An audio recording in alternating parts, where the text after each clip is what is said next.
पहले क्या कहा जा रहा था कि भारत की इतनी बड़ी आबादी, भारत को कहां से वैक्सीन मिलेगी, कैसे लोगों का जीवन बचेगा। लेकिन आज भारत वैक्सीन का सबसे बड़ा सुरक्षा कवच तैयार करने वाला देश बनकर के आज उभरा है। श्री अकाल, करोड़ों वैक्सीन डोज हमारे देश में लगाई चुकी है। आपको भी सुनकर गर्व होगा कि इसमें भी 99% वैक्सीनेशन हमारी अपनी मेड इन इंडिया वैक्सीनेशन से हुआ है। इसी कालखंड में हम दुनिया के सबसे बड़े स्टार्टअप इकोसिस्टम में से एक बनकर के उभरे हैं। हमारे यूनिकॉर्न्स की संख्या लगातार बढ़ रही है। भारत का ये बढ़ता हुआ कद, ये बढ़ती हुई साख, इससे सबसे ज्यादा किसी का सर ऊंचा होता है तो वो हमारे डायस्पोरा का है। क्योंकि जब देश का सम्मान बढ़ता है तो लाखों करोड़ों भारतीय मूल के लोगों का भी उतना ही सम्मान बढ़ जाता है। उनके प्रति दुनिया का नजरिया बदल जाता है। इस सम्मान के साथ नए अवसर भी आते हैं, नई भागीदारियां भी आती हैं और सुरक्षा की भावना भी मजबूत होती है। हमारे भारतीय डायस्पोरा को तो मैं हमेशा भारत का राष्ट्रदूत मानता रहा हूं। सरकार जो भेजती है वो तो राजदूत है, लेकिन आप जो है राष्ट्रदूत है। आप सभी भारत से बाहर मां भारती की बुलंद आवाज है, बुलंद पहचान है।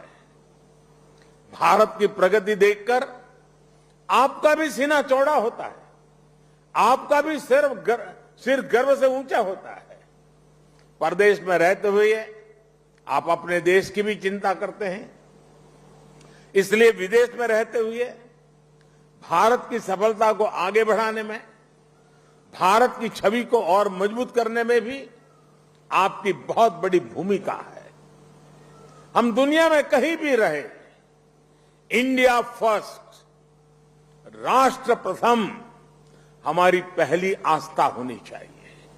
साथियों, हमारे सभी 10 गुरुओं ने राष्ट्र को सबसे ऊपर रखकर भारत को एक सूत्र में पिरोया था। गुरु नानक देव जी ने पूरे राष्ट्र की चेतना को जगाया था, पूरे राष्ट्र को अंधकार से निकालकर प्रकाश की राह दिखाई थी। हमारे गुरुओं ने पूरब से पश्चिम, उत्तर से दक्षिण पूरे भारत की यात्राएं की। हर कहीं पर भी जाइए उनकी निशानियां हैं, उनकी प्रेरणाएं हैं, उनके लिए आस्था है। पंजाब में गुरुद्वारा हरमंदिर साहिब जी से लेकर उत्तराखंड में गुरुद्वारा हेमकुंड साहिब तक, महाराष्ट्र में गुरुद्वारा हुजूर साहिब से लेकर हिमाचल में गुरुद्वारा पांटा साहिब तक, बिहार में तख्त श्री पटना साहिब से लेकर गुजरात के कच्छ से गुरुद्वारा लखपत सिंह साहिब तक हमारे गुरुओं ने लोगों को प्रेरणा दी, अपनी चरण रथ से इस भूमि को पवित्र किया। इसलिए सिख परंपरा वास्तव में एक भारत श्रेष्ठ भारत की जीवंत परंपरा है।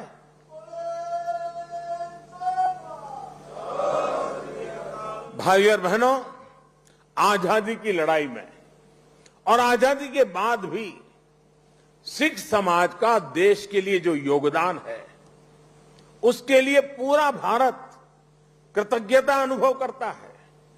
महाराजा रणजीत सिंह का योगदान हो, अंग्रेजों के खिलाफ लड़ाई हो या जलियांवाला बाग हो, इनके बिना न भारत का इतिहास पूरा होता है, न हिंदुस्तान पूरा होता है।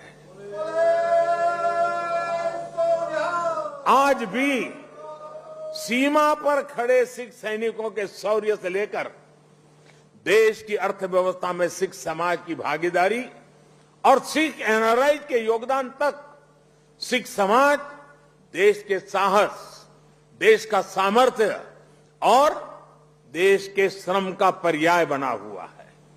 साथियों, आजादी का अमृत महोत्सव हमारे स्वतंत्रता संग्राम के साथ साथ हमारी संस्कृति और विरासत को सेलिब्रेट करने का भी अवसर है, क्योंकि आजादी के लिए भारत का संघर्ष केवल एक सीमित कालखंड की घटना नहीं है। इसके पीछे हजारों साल की चेतना और आदर्श जुड़ी थी। इसके पीछे आध्यात्मिक मूल्य और कितने ही तप त्याग जुड़े हुए थे। इसलिए आज देश जब एक तरफ आजादी का अमृत महोत्सव मनाता है, तो साथ ही लाल किले पर गुरु तेग बहादुर जी का 400वां प्रकाश पर्व भी मनाता है।